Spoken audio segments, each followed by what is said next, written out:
Eu sou antipetista, muito antes de virar modinha. Eu entrei como professor da universidade em 2002, de economia, exatamente no ano que o presidente Lula foi eleito. Portanto, acompanhei o desastre econômico. É como tu ter uma cena de camarote pro fim do mundo. Eu disse, isso aqui é um caos. A política econômica não vai dar certo. E daí eu fiquei conhecendo o modus operandi do partido que mais tempo governou este país. Se o Brasil é um país pobre, se o Brasil é um país desigual, se a educação no Brasil é ruim, tem um único responsável. O partido que mais tempo governou esse país. Então, se alguém ainda não virou como eu um antipetista, calma, tu vai chegar lá. Eu tenho absoluta certeza. Como besteira pouco é bobagem para esse governo federal não, o Haddad. Nós falamos que esse ministro da Economia era o exemplo de como o presidente Lula não só não tinha apreço pelo Brasil, como tinha desprezo pelo conhecimento. Indicou um inapto e incompetente para ser ministro da Fazenda. Pois esse inapto e incompetente, a única coisa que ele sabe fazer é aumentar a carga tributária. Anteontem editou a chamada MP do Equilíbrio Fiscal. Quem vê o nome diz, deve vir corte de gasto. Nada, só aumento de despesa. E aqui vai um recado também para todas as entidades de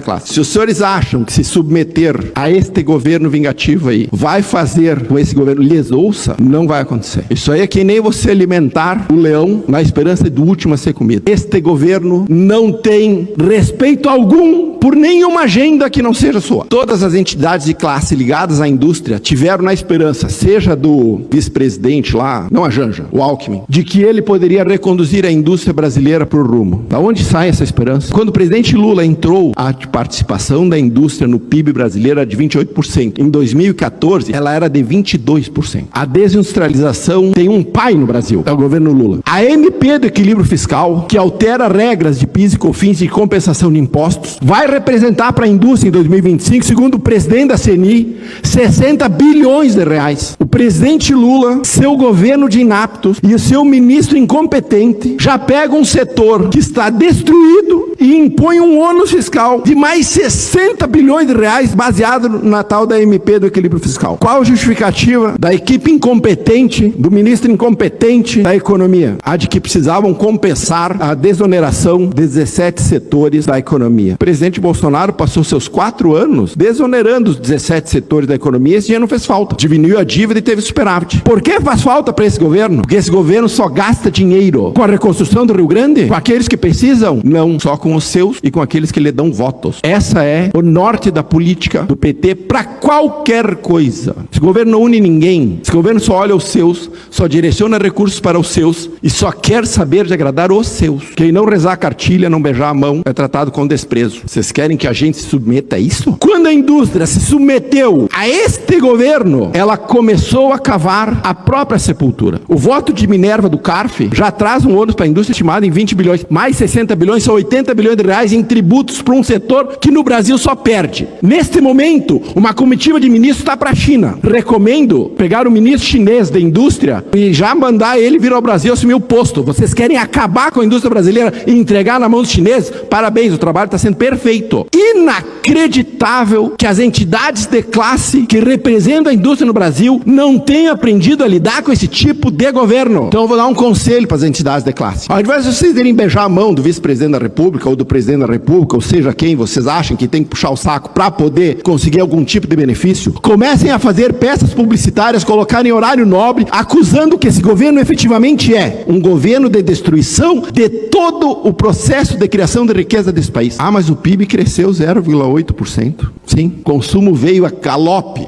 Consumo cresceu como nunca, impulsionado por 92 bilhões de reais de pagamento adicional em precatórios em dezembro do ano passado, mais 35 bilhões de reais antecipados de pagamento de precatório no primeiro trimestre, mais antecipação do Bolsa Família. Como é que o consumo não vai crescer? Só que isso acaba. Nós precisamos conseguir ter a capacidade de enxergar um palmo diante do nariz. Este governo não enxerga um palmo diante do nariz. O projeto deste governo é 2026. Tudo que ajudar eles a continuar no poder, eles o fazem. Se não ajuda, eles ignoram. A MP editada pelo ministro Haddad vem exatamente nesse sentido. É só mais uma etapa do processo de destruição completa da economia brasileira e da criação de um contingente cada vez maior de pessoas dependentes do Estado, porque o PT sabe, quanto mais dependente do Estado tu for, maior é a chance deles continuarem